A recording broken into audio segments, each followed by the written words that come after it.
আসসালামু আলাইকুম বন্ধুরা, আশা করি সবাই ভালো আছেন। আজকে আমি আপনাদের মাঝে ব্রয়লার মুরগির ফার্ম যেভাবে পরিষ্কার করতে হয় বা সঠিক নিয়মে ব্রয়লার ফার্ম পরিষ্কার করার পদ্ধতিটি আপনাদের মাঝে শেয়ার করতে যাচ্ছি। তো চলুন আর কথা না বাড়িয়ে ভিডিওটি পুরোপুরিভাবে শুরু করা যাক। তো দেখতে পারতেছেন আমাদের খামারের কি অবস্থা। গতকালকে আমরা আমাদের খামারের লিটারগুলো তুলে ফেলার পর মেঝেতে আমরা পানি ছিটিয়ে রাখছিলাম। মেঝেতে পানি ছিটিয়ে রাখার পর দেখুন আবার কি পরিমাণ লিটার ভেসে উঠছে। এই পুনরায় লিটারগুলো আমরা বেলচা দিয়ে আবার জড়ো করতে থাকলাম। এগুলো জড়ো করে আমরা আবার পুনরায় ফেলে দেব। ফেলে দেওয়ার পর আমরা খামারটি আবার পুনরায় পরিষ্কার করে ফেলার পর পানি দিয়ে আবার সম্পূর্ণ ঘর ধুয়ে ফেলতে হবে, যেন মেঝেতে কোনো লিটার লেগে না থাকে। একটু আগে আমরা যে লিটারগুলো তুললাম সেগুলো তোলার পর আমরা আমাদের মেঝেতে পানি দিয়ে ভালোভাবে ধুয়ে ফেলবো, যাতে মেঝেতে কোনো রকমের লিটার লেগে না থাকে। তো একটি খামার পরিষ্কার করার জন্য যা যা উপাদান প্রয়োজন তা হচ্ছে 500 বর্গফুট একটি খামারের জন্য সাধারণত 1 কেজি চুন ব্যবহার করার লাগে। এর মধ্যে ব্লিচিং পাউডার 250 গ্রাম, ফরমালিন 250 গ্রাম, কেরোসিন 200 ml ও তুঁত 250 গ্রাম ব্যবহার করতে হয় 5 লিটার পানিতে মিশিয়ে। এগুলো পুরো ঘরের মাঝে লেপে দিতে হবে। এগুলো আপনাদেরকে আমরা সামনে ভিডিওর মাধ্যমে দেখিয়ে দেব। তো দেখতে পাচ্ছেন যে এখন পর্যন্ত আমাদের খামারে পানি দেওয়ার পর কি পরিমাণ লিটার উঠতেছে। খামার ধোয়ার সময় আমরা আমাদের পানির ড্রিঙ্কারগুলো রেখে দিয়েছিলাম, এগুলো আমরা খামার ধোয়ার পাশাপাশি এগুলো ধুয়ে ফেলছিলাম। খামার পরিষ্কারের প্রধান উদ্দেশ্য হচ্ছে আমাদের খামারকে জীবাণুমুক্তকরণ। তাই আমরা আমাদের খামারটি খুব সুন্দরভাবে ধুয়ে ভালোভাবে পরিষ্কার করার পরে এখন আমরা আমাদের মেঝেতে পরিমাণ মতো ডিটারজেন্ট ছিটিয়ে দিব এবং সেগুলোকে পানি দিয়ে ফেনা তুলে নিব। এরপর আমরা কিছু সময় এগুলোকে এভাবে রেখে দেব যেন এর ফলে মেঝের বাকি ময়লাগুলো ভেসে ওঠে। এখন আমরা ঝাড়ু দিয়ে পুরো ঘরের মেঝে এভাবে ঘষে দেব।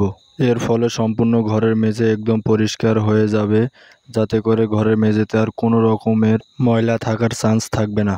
পরবর্তীতে আমরা আবার পুনরায় আমাদের পুরো ঘর পানি দিয়ে ধুয়ে ফেলব। সুন্দরভাবে ধুয়ে ফেলার পর আমরা আমাদের মেঝেটি এভাবে স্যাঁতসেঁতে অবস্থায় রেখে দেব, কারণ এখন আমরা আমাদের মেঝেতে ব্লিচিং পাউডার ব্যবহার করে থাকবো। আমরা আমাদের পরিমাণ মতো ব্লিচিং পাউডার ব্যবহার করব এবং পুরো ঘরে সমানভাবে ছিটিয়ে দেওয়ার চেষ্টা করব।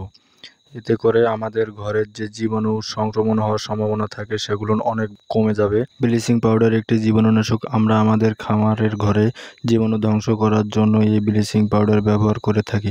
সুন্দরভাবে খামারের ময়লা পরিষ্কার করার পরে ভেজা অবস্থায় ভালোভাবে পাউডার ছিটিয়ে দিব এবং চারপাশেও আমরা একটু একটু করে দিব, যাতে করে কোনো রকমের জীবাণু আক্রমণ না করতে পারে। পাশাপাশি আমরা ঘরের চতুর্দিক দিয়েও একটু করে দিয়ে দেবো, যেন বাইরে থেকে কোনো ধরনের জীবাণু আক্রমণ করতে না পারে এবং যদি জীবাণু থেকেও থাকে তাও যেন ধ্বংস হয়ে যায়। ভালোভাবে ব্লিচিং পাউডার ছিটিয়ে দেওয়ার পর আমরা আমাদের ঘরের মেঝেতে এসে আবার সম্পূর্ণভাবে পুনরায় ঘরটি ধুয়ে ফেলবো এবং খুব সুন্দরভাবে পরিষ্কার করে ফেলবো, কেননা এটি আমাদের ঘর ধৌত করার শেষ ধাপ।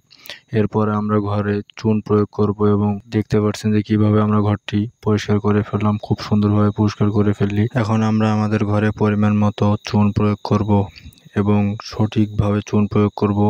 আপনারা কখনো আপনাদের ঘরের মাঝেতে গুঁড়া চুন ছিটাবেন না, কেননা চুন ছেটানোর ফলে এগুলো ছোট ছোট কণার আকৃতি নেয়। এই ছোট কণার মতো চুনগুলো পরবর্তীতে মুরগির বাচ্চা খেয়ে ফেললে মুরগির বাচ্চা মারা যাবে। তাই আপনারা চুনগুলো পানির সাথে মিশিয়ে নেবেন। ভালোভাবে মিক্সার করে নেওয়ার পর পুরো খামারের মেঝেতে মগে করে বা আপনারা যেভাবে পারেন সেভাবে করে পুরো ঘরের মেঝেতে এভাবে চুনগুলো ছড়িয়ে দিবেন। এভাবে দেওয়ার ফলে পরবর্তীতে চুন কণা হওয়ার কোনো সম্ভাবনা থাকে না বা বাচ্চা মরারও কোনো সম্ভাবনা থাকবে না। এরপর আমরা ঝাড়ু দিয়ে পুরো ঘরে সমানভাবে লেপে দেওয়ার মতো করে ছড়িয়ে দিতে হবে, যেন কোনো জায়গা ফাঁকা বা কোনো জায়গা বাদ না পড়ে। এতে করে পরবর্তীতে কোনো রোগ জীবাণু সংক্রমণের সম্ভাবনা থাকবে না। তাই আমাদের সবসময় খেয়াল রাখতে হবে যেন কোনো অংশে চুন প্রয়োগ যেন বাদ না পড়ে। এরপরেও যদি কোথাও চুন প্রয়োগ বা চুন দেওয়া বাদ পড়ে থাকে, সেখানে আমরা আবার পুনরায় চুন দেওয়ার চেষ্টা করব।